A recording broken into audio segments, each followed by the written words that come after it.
நான் எங்க இருக்குன்னு பாத்தீங்கன்னா ஹாஸ்பிட்டல்ல.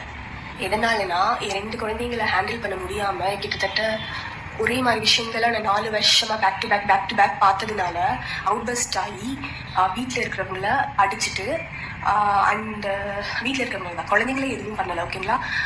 இப்போ இந்த எடுத்து கொண்டிருக்கேன். ஸோ ப்ராப்பரான சப்போர்ட் சிஸ்டம் கிடைக்காதனால. ஸோ என்ன நான் சொல்ல வரேன்னா, இப்போ நான் யாருன்னே எனக்கு தெரியல.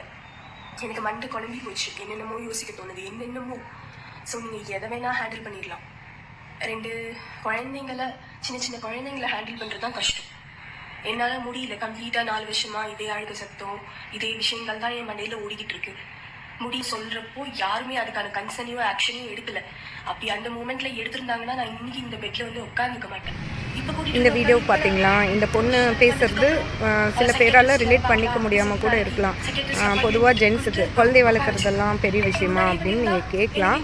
பட் ஒரு மிலிட்ரி மேனை கொண்டு வந்து அவங்க சண்டை கூட போட்டுருவாங்க வாரில் நின்று. பட் அவங்கள ஒரு 2 days ஒரு குழந்தைய ஹேண்டில் பண்ணுன்னு கொடுத்துட்டு போனால் அவங்களால கூட அதை ஹேண்டில் பண்ண முடியாது. இருக்கிறதுலையே ஒரு மனுஷனை ரொம்ப பதற வைக்கிற காரியம் ஒரு குழந்தையோட அழுகு சத்தம் தான்.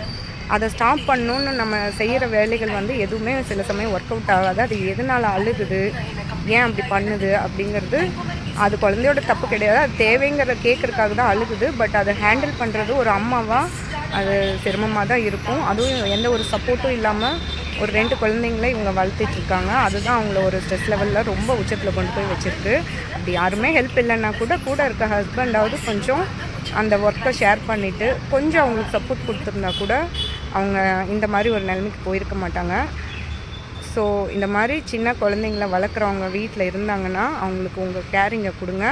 அவங்களுக்கு ஒரு ஃபிசிக்கலாக எந்த ஒரு சப்போர்ட்டும் கொடுக்க முடியலன்னா கூட மென்டலி அவங்கள கொஞ்சம் பேம்பர் பண்ணி வைங்க. இந்த மாதிரி ஒரு ஹாஸ்பிட்டல் போகிற சுச்சுவேஷன் வரைக்கும் கொண்டு வந்து விட்டுறாதீங்க.